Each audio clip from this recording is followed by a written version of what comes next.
Hello everyone, आज discuss करेंगे आई centre method के ऊपर न्यूमेरिकल कि किस तरीके से हम न्यूमेरिकल सॉल्व करेंगे। तो देखते हैं न्यूमेरिकल में क्या गिवन है।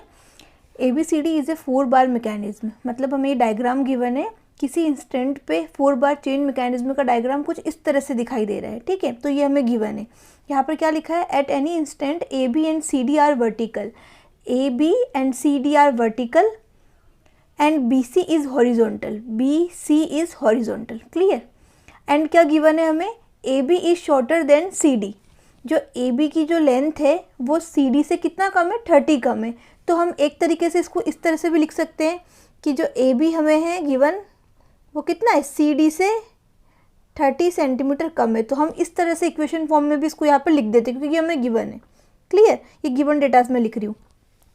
अब यहाँ पे लिखा है AB is rotating at 5 radian पर सेकेंड, मतलब कि जो ये रोटेट कर रही है ये क्या कर रही है, 5 रेडियन पर सेकेंड।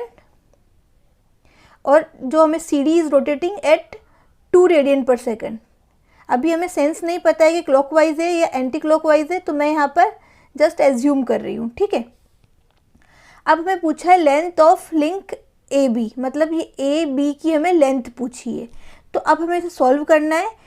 अब सबसे पहले हम क्या करेंगे, जो गिवन डायग्राम है उसको हम प्रॉपर कंप्लीट कर देते, क्योंकि जो हमें दिया है वो कंप्लीट डायग्राम इस तरीके से नहीं है कि हम उसको सॉल्व कर पाए। तो जस्ट मैं यहाँ मेंशन कर देती हूँ उसको, फिक्स लिंक को लिंक नंबर 1, ये लिंक फिक्स है, ये लिंक फिक्स है, मतलब जो भी फिक्स होता है उसे हम 1 काउंट करते हैं, क्लियर।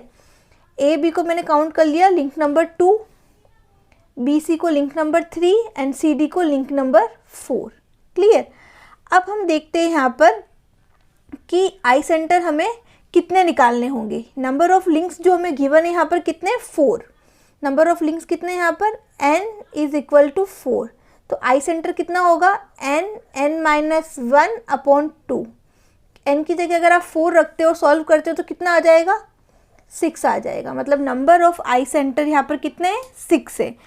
अब देखिए यहाँ पर कौन सा आई सेंटर बनेगा, 1, 2, क्योंकि लिंक नंबर 1 और 2 में क्या हो रही है, टर्निंग हो रही है। जहाँ पर भी टर्निंग हो रही है, प्योर रोटेशन हो रहा है, तो वो वहीं पे आई सेंटर होता है जहाँ पे उनका इंटरसेक्शन होता है। तो ये मैंने 1, 2 मेंशन कर दिया। सिमिलरली पॉइंट बी पे क्या होगा, आई सेंटर मिल जाएगा हमें 2, 3, सी पे मिल जाएगा हमें 3, 4 एंड डी पे मिल जाएगा हमें 1, 4। ये हमें आई सेंटर मिल गए। अब हमें 4 आई सेंटर यहाँ पर दिखाई दे रहे हैं, लेकिन हमें रिक्वायरमेंट कितने की है, 6 की रिक्वायरमेंट होगी। तो 6 की कौन कौन सी, उसी तरीके से 1, 2, 1, 3, 1, 4, 2, 3, 2, 4 एंड 3, 4। ये मैंने जो इससे पहले हमने पूरा कॉन्सेप्ट समझा था आई सेंटर के बारे में, इससे पहले वाला वीडियो, उसमें मैंने कंप्लीट समझाया है। तो अगर आप ये न्यूमेरिकल देख रहे हैं तो सबसे पहले मेरा सजेशन ये रहेगा कि वो वीडियो आप पूरा देखिए। अगर वो देखने के बाद में आप अगर इसे देखेंगे तो 1% भी आपको डाउट नहीं होगा।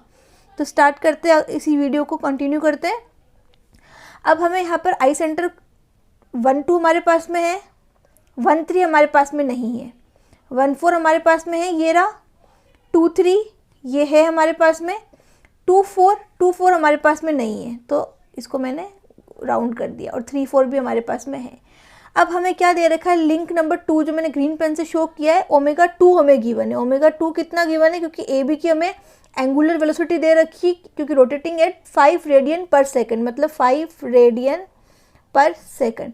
सिमिलरली ω4 हमें दे रखा है, CD की एंगुलर वेलोसिटी जिसे हमें लिंक नंबर 4 बोला है, उसकी हमें दे रखी है 2 रेडियन पर सेकेंड। तो ये डेटाज हमें क्या है, गिवन डेटाज है, क्लियर। अब हमें क्या पूछा है, लेंथ ऑफ AB। तो अब हमें ω2 दे रखा है, ω4 दे रखा है, तो हम रिलेशन कौन सा लगाएंगे, इसके लिए हमें पता होना चाहिए कैनेडी थ्योरम। अब हम यहाँ पर कैनेडी प्रिंसिपल लगाएंगे। क्या होगा, ω2 24 minus 12 is equal to ω4 24 minus 14। यही क्यों लगाया है, मैंने कौन कौन से लिंक एज्यूम किए यहाँ पर, 1, 2, 4, उन तीनों को माना है कि रिलेटिव मोशन हो रहा है 1, 2, 4, क्योंकि 1 के साथ में 2 भी है, 4 भी, ठीक है, तो इनमें रिलेटिव मोशन हो रहा है।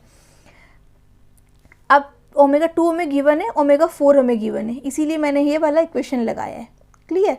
अब यहाँ से मैं क्या लिख सकती हूँ, उसको 24 minus 12 upon 24 minus 14 is equal to क्या हो जाएगा, ओमेगा 2 हमें कितना दे रखा है